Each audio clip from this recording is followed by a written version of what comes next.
you have to be like water. Learn to be like water. Adaptable, fit into any vessel, have a sense of calm, have a sense of patience. But ambition is extremely important. And I don't just say this to girls, I say this to boys and girls. Just everyone who wants to be able to have a purpose in life, have an ambition, have the guts to find your glory. It's extremely important to have guts, to have conviction, to be able to say that, this is what I want and I want to achieve it. I learned it from the very, very strong people in my family that I looked up to, that showed me that it doesn't matter what your circumstances are, it matters how large your dreams are. And I have really large dreams. There's something about knowledge. There's something about if you learn, even if you don't know something, if you have an ambition to be somewhere, if you prepare yourself, you have the ability to be better than everyone else. I like to be prepared for everything, even if it's an interview, even if I'm going for a red carpet, even if something is trivial to someone. Honesty is very important in relationships, whether it's with friends, whether it's with family, whether it's with your loved one, whether it's in a romantic relationship. I think being real to what you really are feeling is very important. And a lot of people don't have the guts to do that because we are always pretending to be a certain way so that we can maintain a relationship. But I think the healthiest relationships happen when you have the ability to call out someone and say, well, that's not right, or I don't feel a certain way and you're wrong or you're right, and to be able to talk about it. It takes taking that cloak of being careful about your emotions off, but that's very important. I really feel like you are defined by, every time you're defined by what you do next, not what you left behind. There's no point of doing the same thing over again. I try not to do the same thing over again. You have to take risks. Risks are so important in evolution.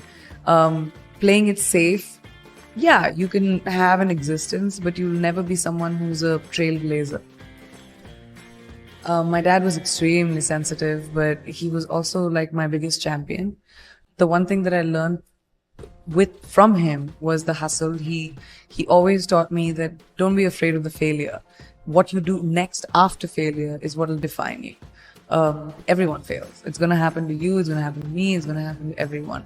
Instead of sitting on your hands and saying, I can't do it again, find the courage inside of you and saying, what can I do differently? How do you look back into your mistake and say, all right, that was a mistake. Great. Not doing that again. That's something I really learned from my dad. My parents never wanted me to have a what if in my life. What if I had done it? What if I had tried that? So they always supported me. They said, no matter what you do, whatever mistake you make, have the confidence to come and tell us.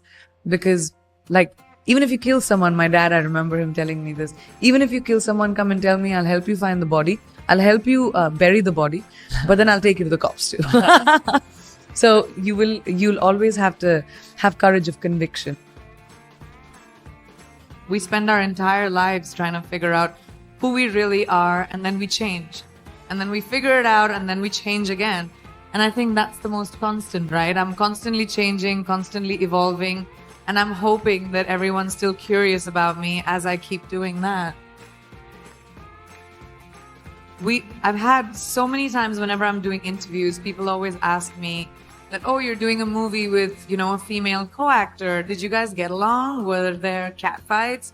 But when it comes to boys, they say, oh my gosh, that looks like a bromance and everyone got on so well. So I feel like over time, because women had the lack of opportunity, we were pitted against each other because there were only 5 opportunities, 5 places a woman could be hired. And so we were elbowing each other out to get to that one spot. So the crux of the problem is the lack of opportunity for females. And the more opportunity we create for each other, the more sisterhood will grow. We're 50% of the world's population. We need to be represented in every field like that.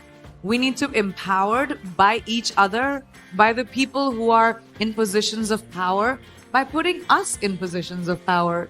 So I realized many, many years ago that the more I champion women, in my own small way, maybe I'll be able to create a world around me, at least, where, women run the show, because we kind of do it really well. We just aren't given the opportunity enough, Yes! When I was very young, I started working when I was 17 years old. And I remember my mother telling me this really young. that women should be financially independent. It doesn't matter who your father is, doesn't matter who your husband is going to be, it doesn't matter who your brother is, it doesn't matter who the man in your life is. You need to be responsible for your finances and be financially independent.